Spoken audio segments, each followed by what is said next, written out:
요나가 그 성읍에 들어가서 하루 동안 다니며 외쳐 이르되 40일이 지나면 니느웨가 무너지리라 하였더니 니느웨 사람들이 하나님을 믿고 금식을 선포하고 높고 낮은 자를 막론하고 굵은 베옷을 입은지라. 그 일이 니느웨 왕에게 들리매 왕이 보좌에서 일어나 왕복을 벗고 굵은 베옷을 입고 제 위에 앉으니라.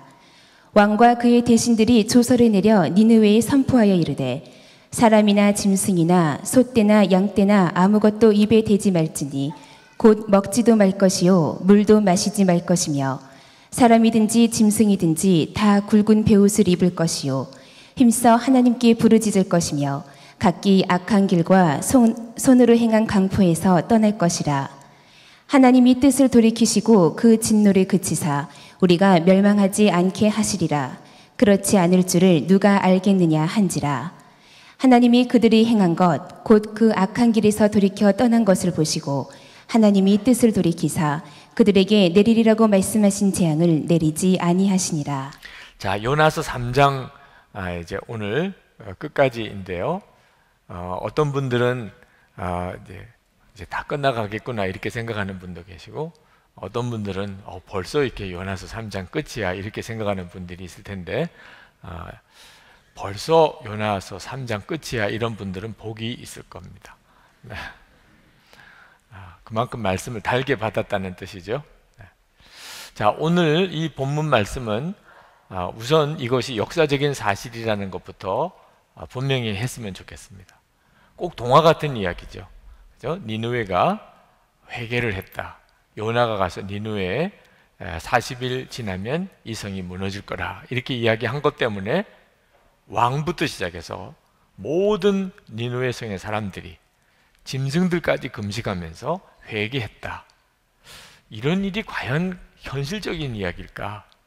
그냥 지어낸 무슨 우화 같은 이야기일 거야. 요나가 큰 물고기 뱃속에 들어갔다가 나온 이야기나 니느웨가 회개한 이야기나 다 만들어낸 이야기일 거야. 이런 생각이 들 수도 있는 이야기입니다. 그러나 이것이 역사적인 사실인 것은 예수님께서 이 이야기를 인용하셨어요. 예수님께서 예수님의 말씀을 듣고 회개하지 않는 그 당시에 종교인들에게 이 느느웨 사람들이 너희들이 심판받을 때 너희들을 증인이 되어줄 것이다. 누가복음 11장 32절입니다. 심판 때가 되면 니느웨 사람들이 일어나서 이 세대의 사람들을 정죄하리니 이는 그들의 요나의 정죄를 받고 회개하였음이니라. 그러니까 니느웨 사람들이 우리는 요나 선지자의 정죄를 받고도 우리는 회개했는데, 그래서 우리가 살았는데 예수님께서 전해준 말씀을 듣고도 너희들이 회개를 안 했단 말이야. 꼼짝없지요 뭐. 그래서 예수님이 그렇게 될 것에 대한 말씀을 하셨어요. 그러니까 우리가 이제 심판을 받을 때가 되면 우리는 니느웨 사람들을 볼 겁니다. 예수님이 그렇게 말씀하셨잖아요. 니느웨 사람들이 회개하지 않는 사람, 하나님의 말씀을 듣고도 회개하지 않는 사람에게 우리도 회개했어, 우리도 이렇게 그들을 정죄할 것이라고 예수님이 그렇게 말씀하셨어요. 근데 만약에 이 사실이 역사적인 사실이 아니고 니느웨 사람들이 그렇게 회개한 일도 없다면 그럼 예수님은 영 지금 이상한 이야기를 하고 계신 거죠. 그래서 이 사건이 실제였었구나 하는 것을 알 수가 있습니다. 자, 오늘 이 이야기의 중요한 저의 관점은 회개예요. 회개. 요나의 회개가 있고 니느웨 사람들의 회개가 오늘 이 본문 속에 뚜렷하게 나옵니다. 그래서 오늘 여러분들과 회개에 대한 말씀을 좀 나누려고 합니다. 회개는 두 가지 유형이 있어요. 하나는 요나 회개의 유형이 있습니다. 요나를 보면 그는 물고기 뱃속에서 사흘 동안 있으면서 그는 정말 회개합니다.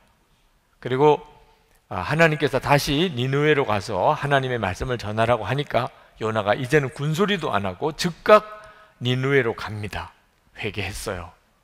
요나는 정말 변했습니다. 그죠? 뚜렷하게 달라졌어요. 이제는 하나님이 말씀하신 것에 대해서 이제 된다 안 된다 말이 없어졌습니다. 근데 이런 요나의 회개를 보면 겉으로는 분명히 회개한 것 같은데 속에 내용에 문제가 있습니다. 요나의 유형의 회개가 지금 우리들의 문제이기도 합니다. 마치 이제 어떤 아이가 엄마한테 거짓말을 해서 야단을 맞는다고 합시다. 거짓말 해가지고 매를 맞아요. 그러면 이 아이가 잘못했다고 엄마 나 용서해줘, 나 다시는 거짓말 안 할게, 그러면 회개한 거죠. 그죠? 그런데 그 아이가 나중에 또 거짓말을 또 해요. 이런 유형의 회개가 요나 유형의 회개입니다. 분명히 회개는 했는데 두려움 때문에 한 겁니다. 두려워서. 고래 물고기 뱃속에 한번 들어갔다가 나오니까 정신을 차린 거예요. 마치 뭐 잘못했을 때 한 대 맞아 보니까 비로소 이렇게 하면 안 되는구나, 이걸 깨달은 거나 마찬가지죠. 이런 유형의 회개가 있어요. 요나가 니느웨에 가서 하나님이 주신 말씀을 전합니다. 근데 4절에 보니까 요나가 그 성읍에 들어가서 하루 동안 다니며 외쳐 이르되 40일이 지나면 니느웨가 무너지리라. 자, 분명히 하나님이 니느웨 성에 가서 하나님의 말씀을 전하는데 하나님께서 40일이 지나서 니느웨를 무너뜨릴 거라고 말씀하셨고 그걸 전하라고 그랬어요. 그러니까 요나가 가서 전했어요. 잘한 거죠, 뭐 분명하게. 그런데 가만히 내용을 뜯어보면 요나는 하나님 앞에서 하나님 저 했어요 분명히 이러고 있는 걸 보게 됩니다. 하나님 저 분명히 했어요. 이제는 물고기 뱃속에 넣으면 안 돼요. 나 분명히 하나님 하라는 대로 했어요. 그렇죠. 그런 느낌을 어디서 보냐면 하루 동안 가서 전한 거예요. 니느웨에 가서. 근데 3절에 보면 니느웨가 얼마만큼 큰 성이라고요? 사흘 길을 돌아야 한 번에 다 돌 수 있는 성이 니느웨 성입니다. 대단히 큰 성이에요. 고고학자들이 말하는 이 고대 니느웨 성은 엄청난 성입니다. 그 성벽이 우리 요즘으로 말하면 10층 아파트 높이에요. 성벽 높이가. 그리고 그 성벽 위에 이렇게 전차가 세대 당시에 이 말 끄는 전차가 다닐 수 있을 만큼 그만큼 폭이 컸다는 거예요. 그러니 뭐 우리 남한산성 같은 경우에는 이제 화장실 벽 같은 느낌일 거야. 아마 그 니느웨 성으로 따지면 사흘 길을 걸어야 겨우 니느웨 성을 이렇게 다 돌 정도예요. 그렇게 큰 성이에요, 니느웨. 그런데 요나가 하루 동안만 돕니다. 하루 동안만. 만약에 진심으로 하나님의 마음을 정말 요나가 가졌다면, 그렇구나, 내가 너무 몰랐어. 하나님의 마음을 너무 몰랐어. 니느웨에 있는 사람들이 멸망당할 것이 얼마나 하나님이 안타까우셨으면. 그냥 벌 주면 되잖아요. 니느웨는 당대 최고의 악한 도시입니다. 그러니까 하나님이 물어볼 것도 없이 말할 것도 없이 그냥 벌 주면 되잖아요. 그런데 요나 보고 이렇게 2번씩이나 요나를 이렇게 극적으로 살려주면서까지 가서 전하라고 한 거 보면 벌써 요나가 감이 잡히는 거죠. 이게 지금 하나님이 이 니느웨 성을 이걸 어떻든지 살려주려고 하시는 뜻이 있구나, 이런 마음을 요나가 왜 몰랐겠어요.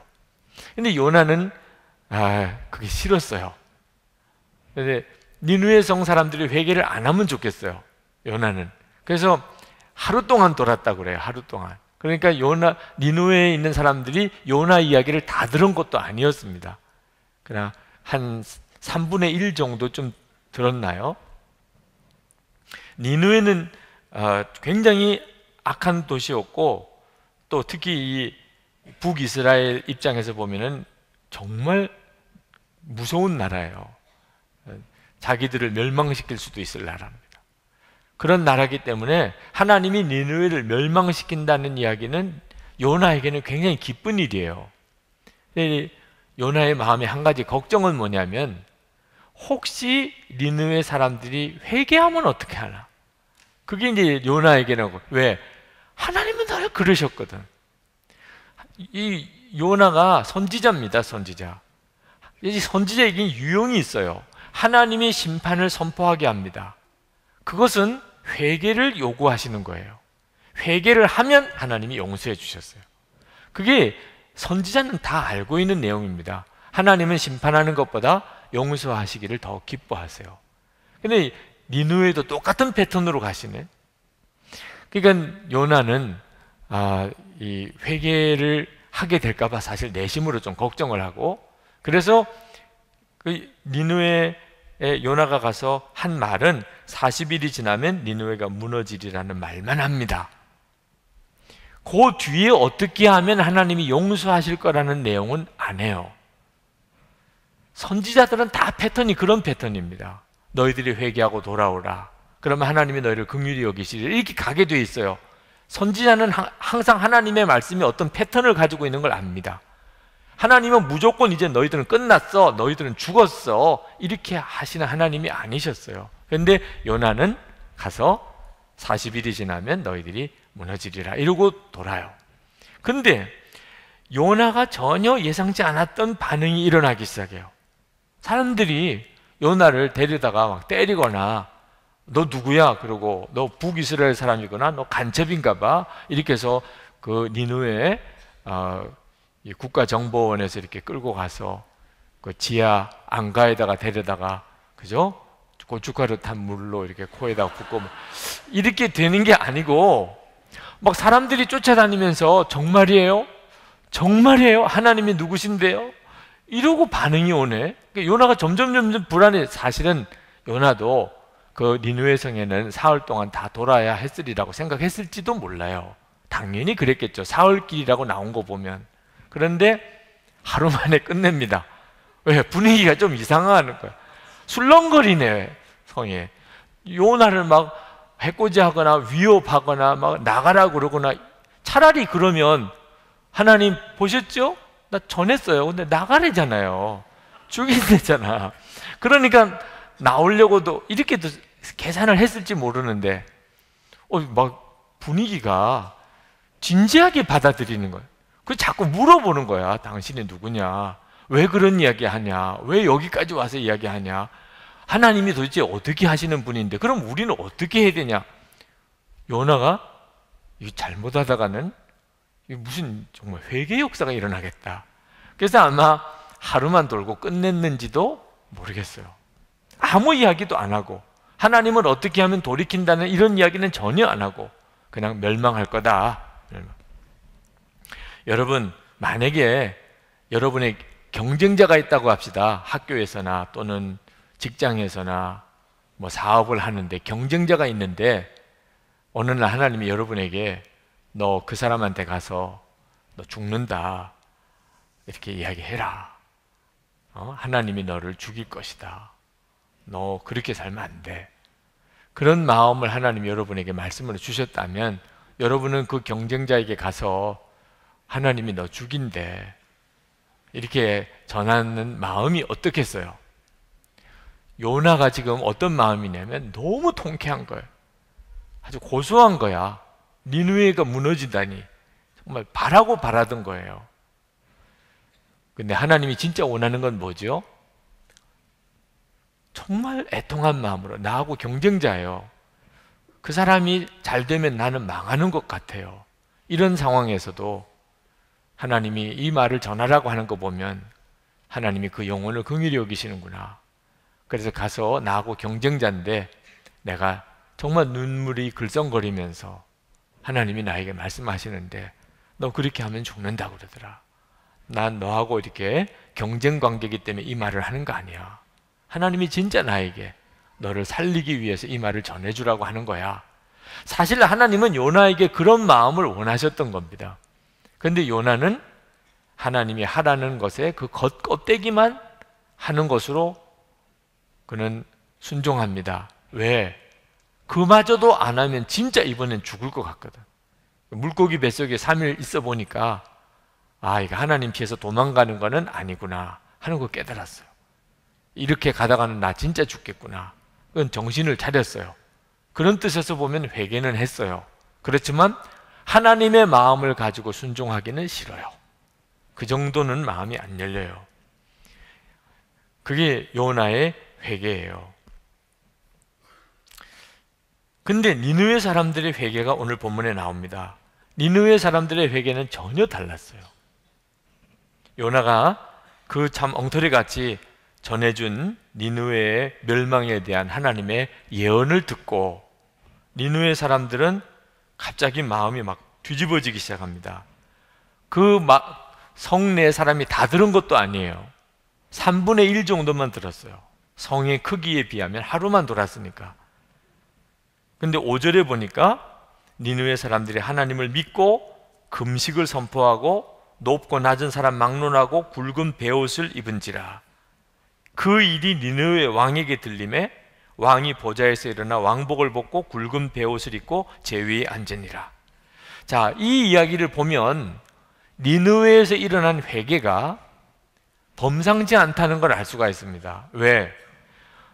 회개를 어떻게 하라는 건가에 대해서 하나도 들은 게 없어요. 요나가 그 말을 안 해줬습니다. 너희들이 금식해야 돼. 왕부터 모든 사람들이 다 정말 베옷을 입고 회개해야 돼. 짐승도 먹이지 마. 이러면 하나님이 혹시 너희들을 긍휼히 여기실지 몰라. 뭐 이런 말을 들었다면 시키는 대로 했다 할 수도 있지만 전혀 그런 말을 들은 게 없어요. 그런데다가 이런 전성에 걸치는 회개가 왕으로부터 지시가 내려온 게 아니고 사람들이 스스로 알아서 그렇게 하기 시작을 한 겁니다. 그것도 그 성에 있는 모든 사람이 다 직접 요나 말을 들은 게 아니고 일부만 들었어요. 일부만 들었는데 사람들 사이에 쫙 퍼졌어요. 그리고 나중에 왕이 나중에 들었어요. 지금 우리 성 사람들이 난리가 났다. 왜 그러는데 요나라는 사람이 40일 뒤에 하나님 여호와 하나님이 이 성을 멸하신다고 하시는 말을 듣고 다 지금 막 죄를 회개하고 그리고 금식하고 하더라. 왕이 그래 나도 그렇게 하자. 그리고 왕도 나중에 뒤따라서 베옷을 입고 금식을 하고 그랬다는 거예요. 그러니까 이거 보통 일이 아니죠. 그죠? 이건 억지로 하는 회개가 아닙니다. 그냥 회개가 터져 나오는 거죠. 두려워서만 하는 회개가 아니에요. 진심으로 니느웨 사람들의 마음 중심에 두려움이 그 회개의 중요한 요인이지만 마음에 정말 죄에 대한 애통함이 일어난 거예요. 게다가 이 니느웨 사람들이 회개했다는 말은 그때 당시에 주변에 있는 사람들이 들을 때 믿어지지 않는 일이었을 거예요. 왜? 니느웨 사람들이 보통 사람들이 아닙니다. 그 성의 규모가 큰 것은 물론이지만 더 두려운 것은 니느웨 사람들의 잔혹함이에요. 너무너무 잔인했어요. 그들은 의도적으로 자기들이 아주 잔인한 사람들이라는 것을 과시하고 싶어 했어요. 그래서 이제 다른 민족과 전쟁을 하게 될 때 그들은 의도적으로 굉장히 잔혹하게 그 사람들을 죽였습니다. 얼마나 잔혹하게 죽였냐? 이거는 이제 좀 검열이 필요한 내용이기 때문에 그냥 책으로 읽으시도록 해드리고 싶습니다. 튠리안 차비진의 나는 하나님이 정말 싫어요. 그 책에 보면 그 내용들이 나옵니다. 근데 제가 여기서 이렇게 옮기기에는 제 영혼이 곤핍해질 것 같아요. 너무 잔인. 이 니느웨 사람들, 이 아수르 사람들이 잔인했어요. 하여튼 전쟁을 해서 이기면 아주 치를 떨 정도로. 그래서 그게 소문이 퍼졌어요. 그래서 감히 아수르와 이렇게 싸우려고 하는 마음을 아주 없도록 하려고. 특히 모반을 일으키거나 하게 되면 사람의 이 껍질을 다 벗기는. 내가 안 하려고 했는데. 네. 하여튼 너무너무 잔인하게 그렇게 해서 그것을 막 과시하고 그것을 기록에다가 남기고 사람들에게 막 알리고 이랬던 사람들이 바로 이 아수르 사람, 니느웨가 아수르의 수도죠. 그런 니느웨 사람들이 왕부터 시작해서 모든 사람들이 다 자기들이 죄를 지었다고, 우리가 너무 그동안에 악했다고 회개를 하고 짐승들까지 금식시키는 바람에 난리도 안 나요. 온 니느웨가 그냥 양, 염소, 소, 닭, 오리 막 얼마나 시끄러웠겠어요. 걔네들은 무슨 애통함이 있었겠어요? 밥을 안 주니까 그냥 계속 굶는 거 아닙니까? 그러니 뭐 온 니느웨가, 사람들은 굶어서 힘이 없고 짐승들은 밥 달라고 꾀꾀거리고 이런 난리가 아닌 형편이 되었다니 믿어지지 않는 일이죠. 그러니까 이 니느웨의 회개는 그냥 단순히 요나가 또 잘못하면 벌 받을까 봐 그냥 하는 척하는 회개가 아니었던 거예요. 진심으로 일어나는 회개였어요. 우리가 회개하는 것을 보아도 똑같지 않다는 걸 압니다. 어떤 사람이 회개했다, 이 회개가 요나 유형이구나, 니느웨 유형이구나 하는 게 드러나요. 여러분들도 회개하지요? 성령께서 마음에 찔러주시는 것 때문에 회개하잖아요. 내가 잘못했구나, 이렇게 하면 안 되는데, 그런 마음이 다 있으실 겁니다. 육신을 가지고 사니까. 근데 문제는 여러분의 회개가 요나 유형인지 니느웨 사람 유형인지를 여러분 스스로가 이제는 볼 줄 알아야 한다는 거예요. 복음학교에 갔다 오신 분들은 거기 나의 복음 시간이 있습니다. 이 나의 복음 시간이 이제 이렇게 소문이 막 퍼져서 복음학교를 못 가는 이유가 되기도 해요. 왜? 거기 가면 나의 복음을 해야 된대. 그러니까 나의 복음이 자기의 모든 죄를 다 고백하는 시간이래. 나 안 돼. 나는 절대로 그럴 수가 없어. 이렇게 생각하고 아예 복음학교를 못 가는 분이 있어요. 그 죄 고백해야 된다는 것 때문에. 여러분, 이 죄의 고백이 어떤 의미가 있느냐 하면 그 사람이 진짜 그 죄에서 노임을 받았는지 아닌지를 알 수가 있어요. 죄에 대해서 깊이 자각을 했습니다. 이게 내 죄구나. 이 죄가 나를 묶고 있구나. 그런데 고백을 못해요. 그는 아직도 진짜 회개한 게 아닙니다. 그 죄가 여전히 그를 묶고 있어요. 그러니까 그 죄 고백을 못해요. 죄를 고백한 사람은 무슨 뜻이죠? 이제는 그 죄에서 자기가 영적으로 풀려난 거예요. 고백할 수 있는 거 보니까. 여러분들도 이렇게 셀 모임을 하든 또래 모임을 하든지 어느 누구가 여러분 저를 용서해 주십시오. 저는 굉장히 교만한 사람이었습니다. 그러면 우리가 그가 교만해서 이제 노임을 받았다는 사실을 알게 됩니다. 왜? 우리가 그 사람 보고 너 교만했었어. 그래. 너가 지금 말하니까 그렇지. 나 진짜 너 처음에 봤을 때 너 교만한 것 때문에 나 이 교회 떠날까 생각도 했었어. 이렇게 이야기를 해도 상관이 없어요. 그러면 그 사람이 그래 내가 그랬었지. 자기가 먼저 고백을 했으니까 누가 내가 교만하다고 이야기를 해야 문제될 것도 없어요. 이제는 완전히 그 교만이라고 하는 죄에서 이 사람은 자유하게 된 겁니다. 그래 내가 그랬었어. 너무 미안했어. 내가 너무 바보 같았어. 이제 그렇게 될 수 있는 거예요. 근데 본인이 내가 교만했다는 이야기를 안 하는 사람은 누구도 그 이야기를 해줄 수가 없어요. 왜? 그건 그 사람에게 굉장한 문제가 되니까. 너 교만한 거 너 아니? 이렇게 이야기하면 난리도 되는 거죠. 내가 어떤 성적인 문제에 이렇게 묶여 있었어요.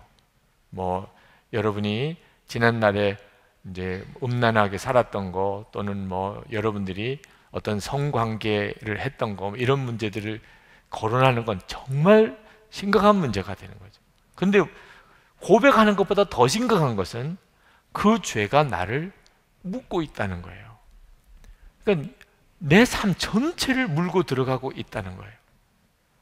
복음학교에서 나의 복음을 이렇게 할 때 많은 사람들이 자기의 정말 치부 같은 죄를 이렇게 고백하게 되는 이유는 강요에 의해서 하는 게 아니고 내가 이제 나를 묶고 있었던 과거의 죄에서 내가 완전히 노임을 받았음을 선포하는 거거든요.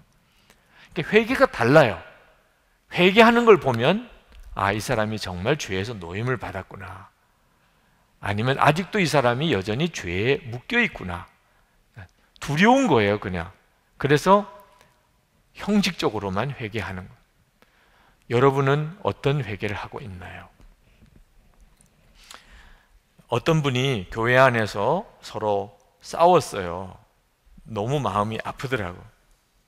그래서 그 집사님에게 전화를 드렸습니다. 제 마음에는 이제 교회에서 그렇게 서로 싸우면서 막 큰 소리도 나고 그래서 또 혹시 마음에 상처가 생기고 힘들까봐 그렇게 위로의 전화를 드렸는데, 제가 전화를 드리니까 그분이 그 싸웠던 그 이야기를 저에게 하는 거예요. 근데 자기가 옳다는 이야기를 하는 거예요. 목사님, 좀 들어봐 주세요. 그러면서 이제 이야기를 하는데, 이제 자기가 옳다는 이야기를.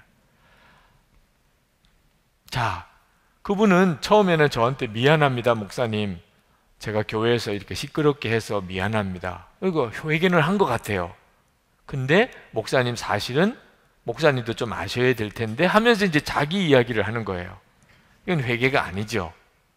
교회 안에서 진짜 싸움이 생긴 것 자체가 얼마나 심각한 죄인 건지를 아직도 그는 모르고 있어요.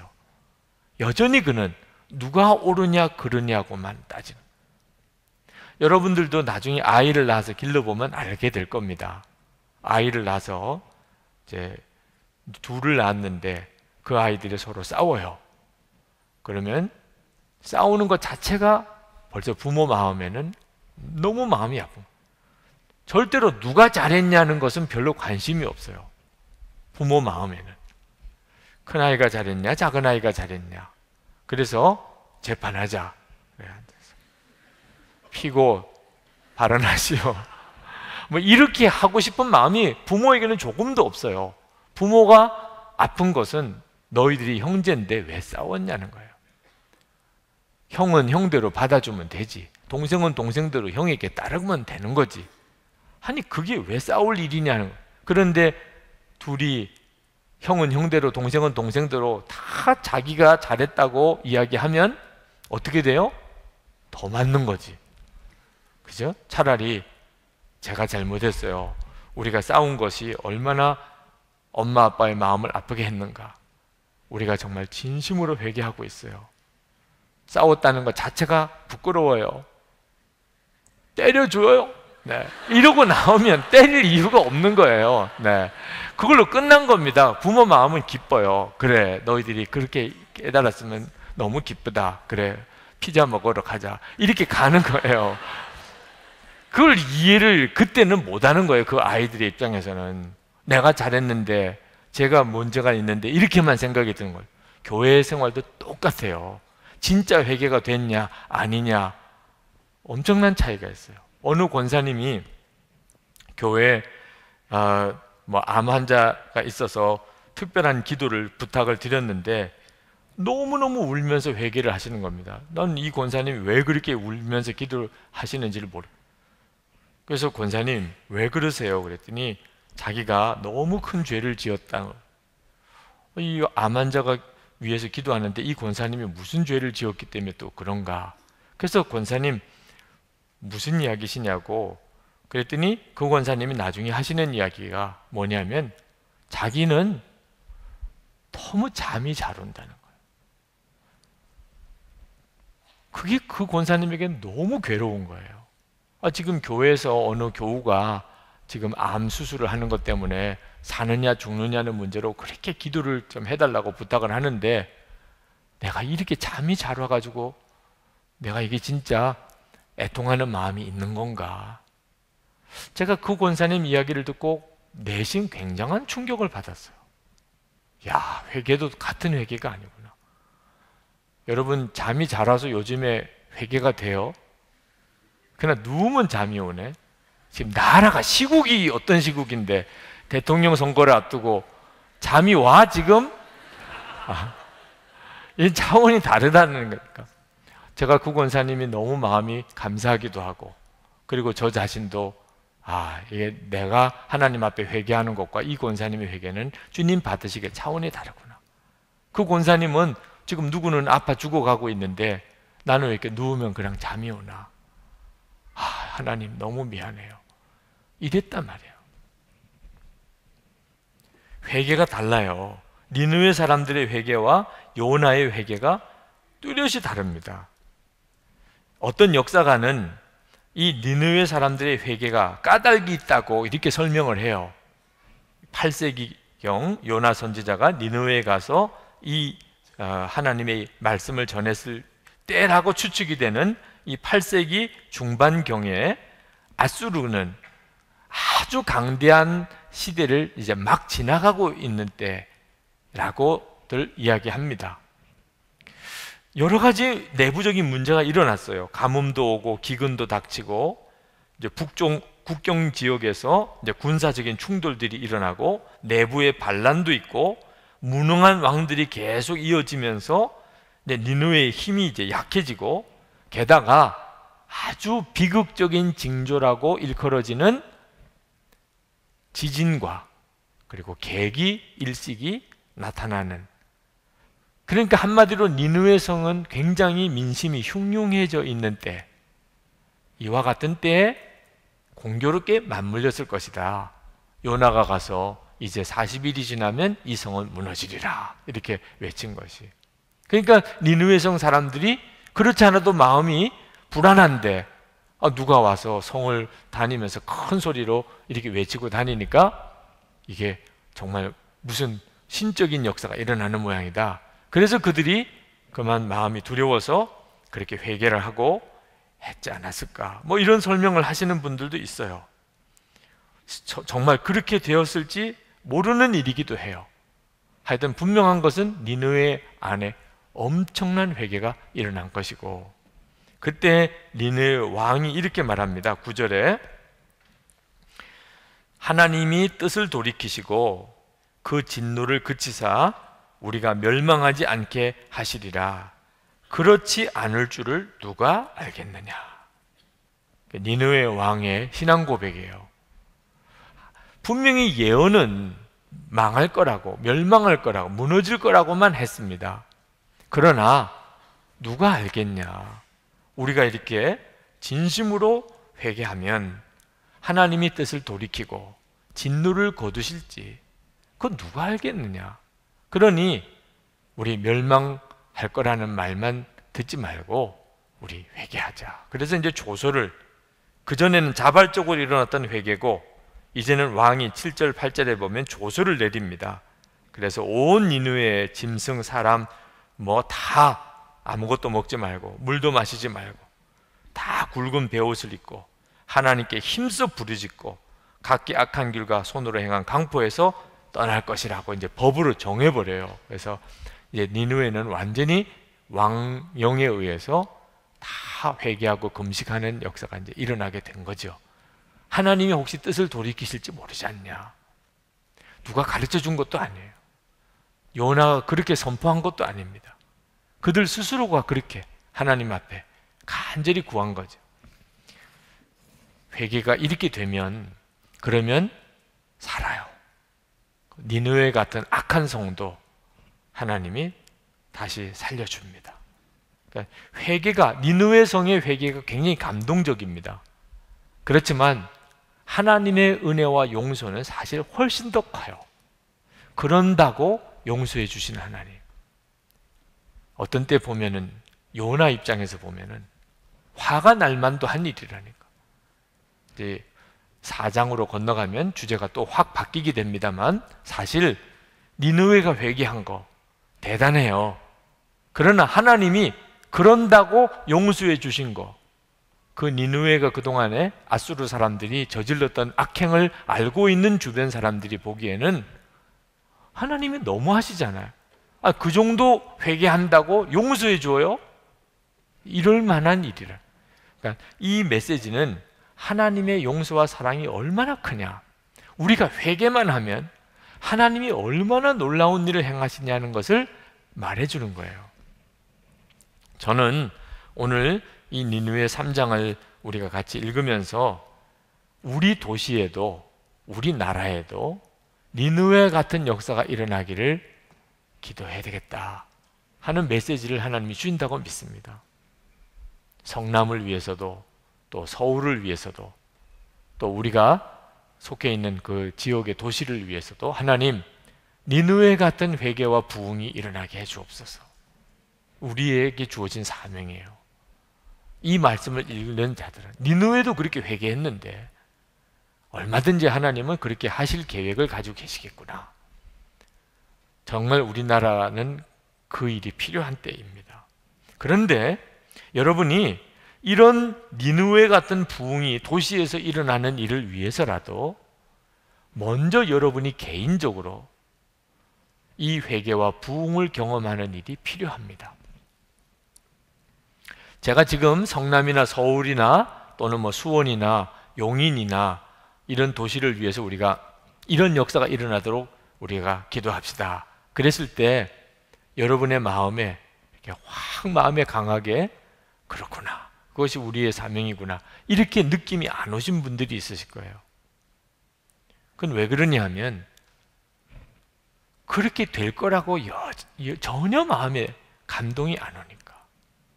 성남이 그렇게 뒤집어지고 서울이 이렇게 뒤집어지는 역사가 일어날 거라고 전혀 마음에 믿어지지 않으니까. 왜 그게 안 믿어져요? 여러분 자신의 집이나 학교나 직장이나 우리 교회도 그런 역사가 안 일어나는데 성남이 그렇게 변할, 서울이 변할 게 믿어져요?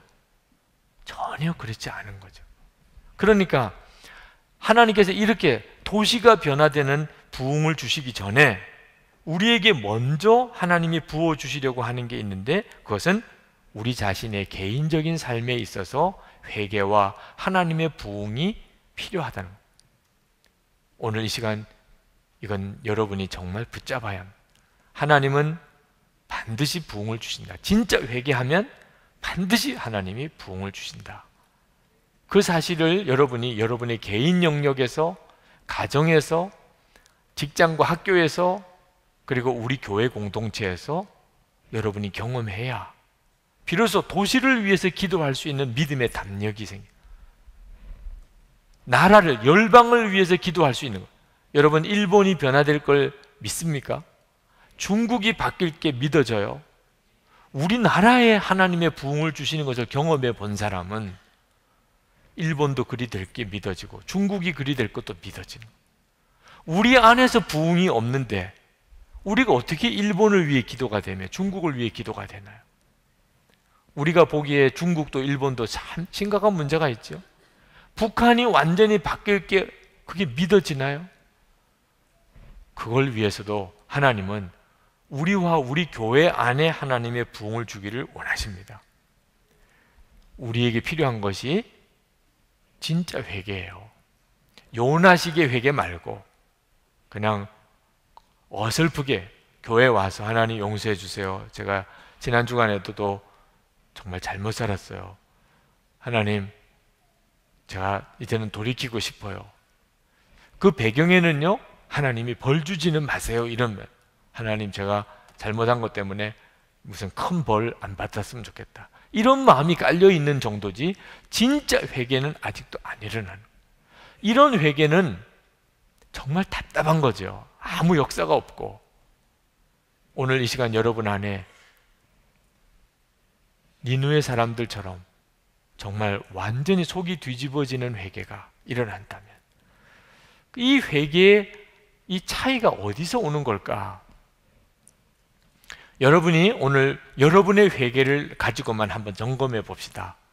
여러분이 무슨 음란한 것에 사실 이렇게 묶여 있는 사람이 있다면, 또는 재정적인 문제 때문에 잘못한 게 있다면, 손대지 말아야 될 돈에 손을 댔다든지, 또는 여러분 관계 문제 때문에 지금 문제가 있다든지, 여러분 개인 습관에 생활에 있어서 무슨 큐티라든지 영성일기라든지 성경 읽는 거라든지 거의 못하고 산다든지, 여러분 나름대로 이렇게 지금 하나님 앞에 뭔가 성령의 근심을 느끼는 것이 있어서 회개하는 마음이 있어요. 하나님, 제가 잘못했습니다.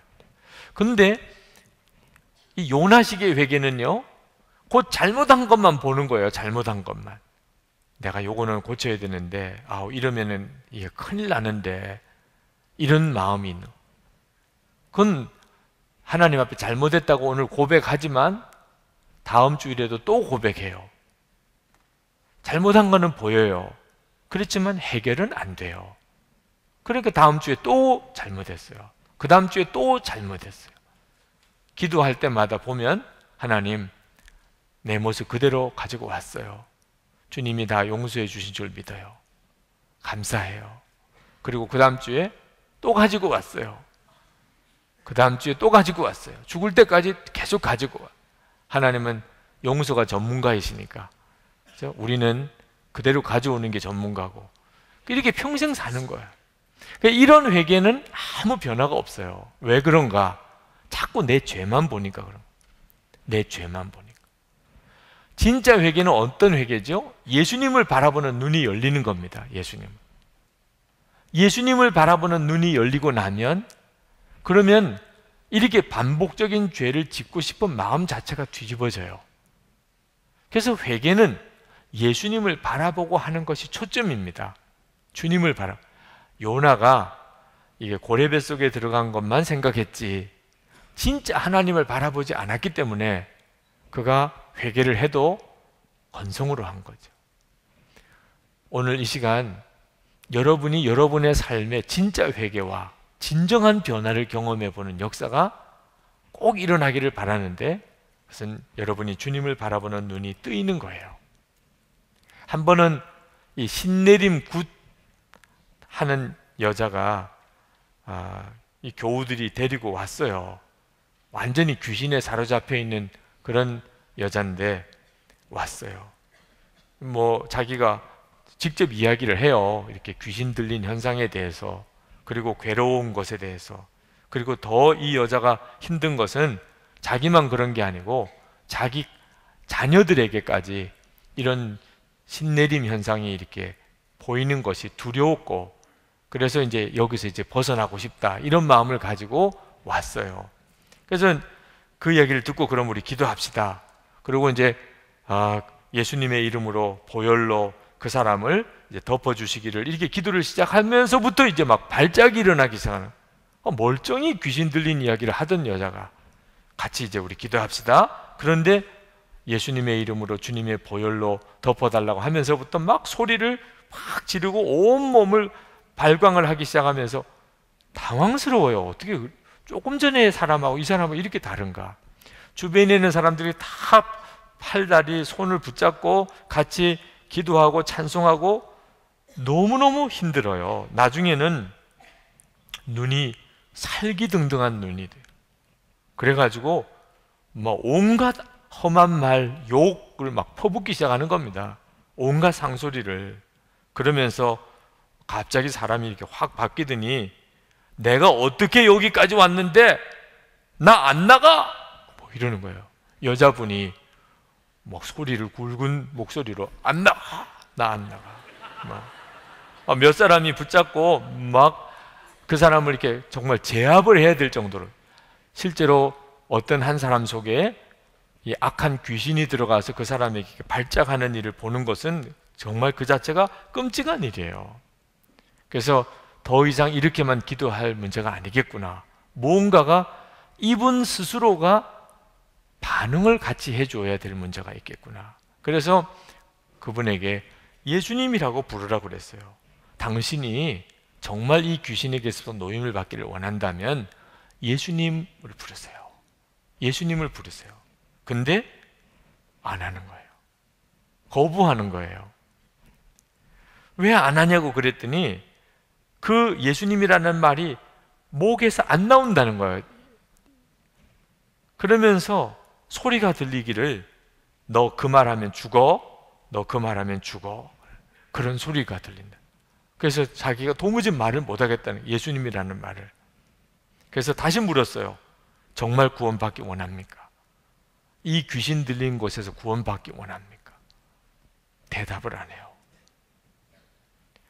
나중에 그 문제를 분명하게 해야 되겠다고 생각하고, 당신이 정말 원하냐, 이 귀신 들림에서 벗어나기를? 그랬더니 그가 하는 이야기가, 자기는 신내림 받기를 원한다. 얼마나 힘이 빠지는지. 그 늦은 밤까지 다 그들이 모여가지고 그 사람 귀신에서 노임받기를 그렇게 기도를 해주었는데, 그 사람의 속마음은 나 신내림 받기를 원한다.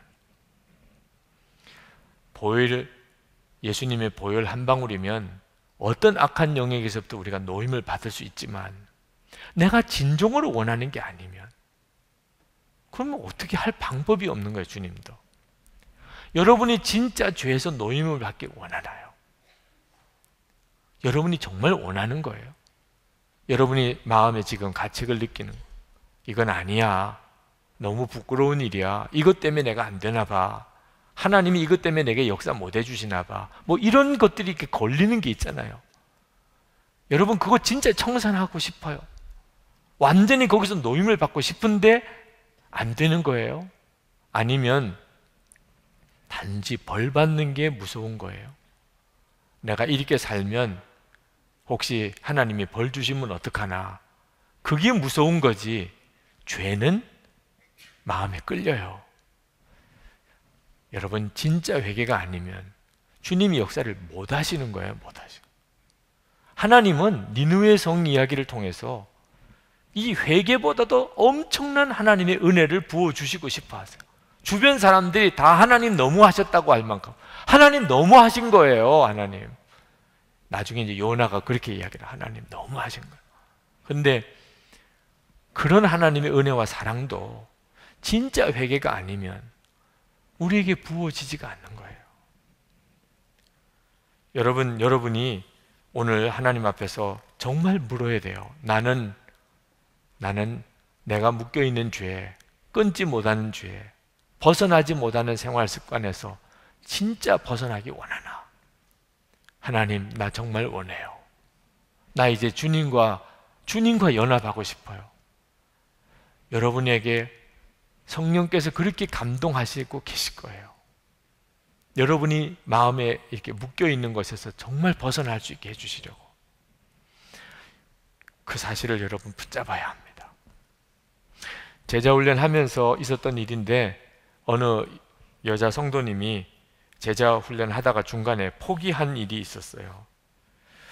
그 성도님이 남편이 교회 가는 것을 반대하는 걸 이제 무릅쓰고 교회를 나온 분인데 제자훈련 반까지 왔습니다. 근데 남편한테는 독서 클럽 간다고 이야기를 하고 교회 제자훈련을 오는 형편이에요. 교회 간다 그러면 극구 반대니까 남편이 딱 하나만, 주일 예배만 가라. 주일 예배만. 나머지는 교회 가면 안 돼. 새벽기도 가면 안 돼. 그래서 이제 한판 싸우고 이혼한다고까지 하고 그렇게 난리를 치다가 겨우 타협을 본 게 그거예요. 주일에 교회 가는 것은 허락해 준다. 그러나 나머지는 절대로 교회 가면 안 된다. 근데 이제 주일 새벽기도 뭐 몰래 나오고 또 제자훈련까지 이렇게 나온 입장인데 남편한테 거짓말하고. 그런데 제자훈련 하다가 거짓말의 영에 대한 이야기를 들었어요. 거짓의 영이 있다. 이 거짓은 마귀의 역사 중에 하나. 마귀의 본성이 거짓말입니다. 그래서 마귀를 거짓의 압이라고 해요. 여러분, 거짓말 굉장히 심각한 죄입니다. 우리는 거짓말이 무슨 큰 죄라고 안 느끼니까 문제예요. 마귀가 거짓의 압이에요. 근데 그 이야기를 나누는데 이 성도님이 가슴이 덜컥 내려앉는 겁니다. 왜? 남편한테 거짓말했거든. 제자훈련 받는 건 좋은데 내가 지금 거짓말을 하고 나와 있거든. 그래서 이제 강사님한테 고백을 했어요. 솔직히 남편한테 거짓말하고 나오고 있습니다. 그랬더니 강사님이 남편한테 솔직히 이야기하세요. 거짓말하는 것 자체가 또 마귀에게 묶인 거니까 아무리 제자훈련 받아야 뭐합니까? 남편이 나오지 말라고 할 텐데요. 그러면 안 나오셔도 좋습니다.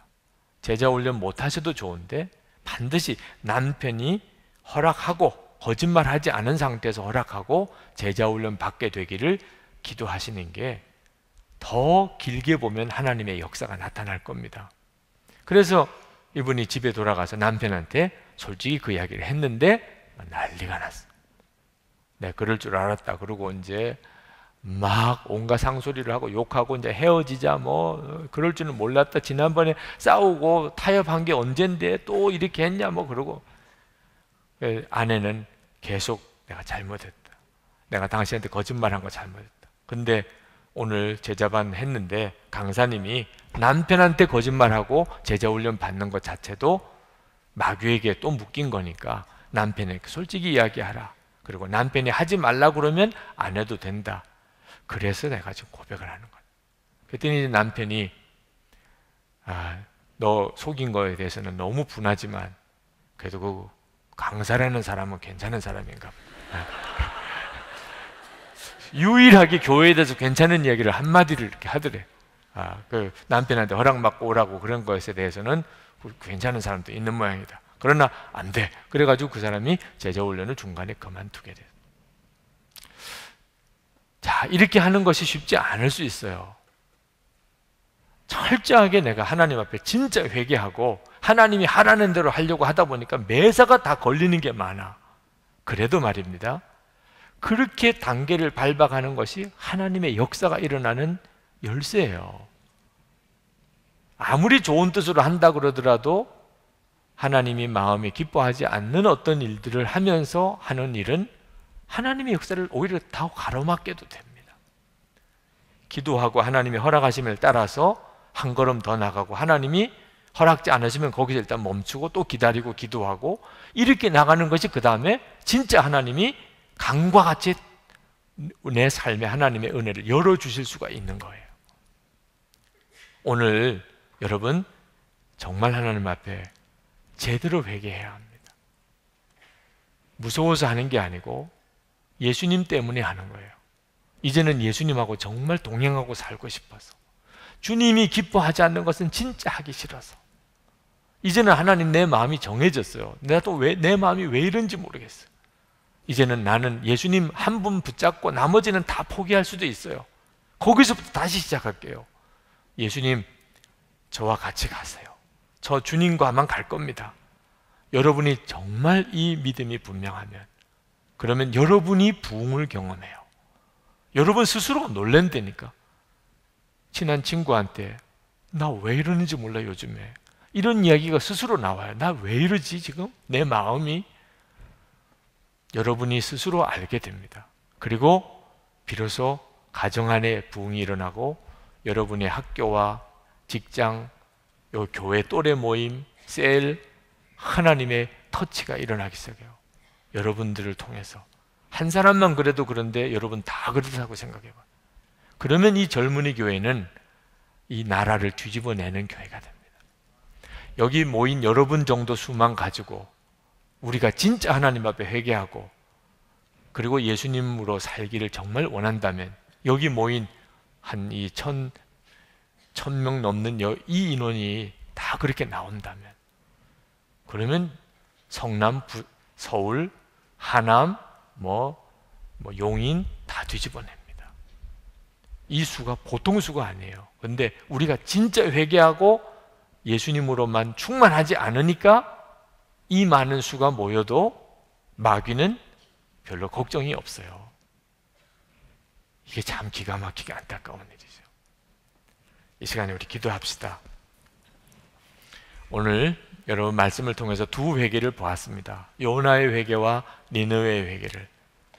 하나님, 니느웨처럼 서울, 성남, 이게 정말 뒤집어져야 될 도시입니다. 그런데 그 일을 위해서는 내 마음 안에 먼저 진정한 회개와 부흥이 필요합니다.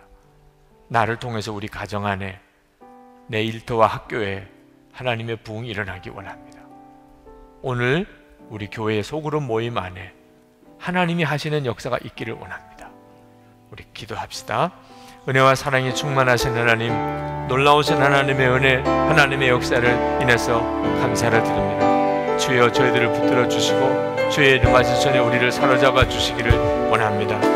나의 주여, 나의 아버지여, 오늘도 주의 사랑하는 청년들과 주님이 주시는 말씀을 같이 나누었습니다.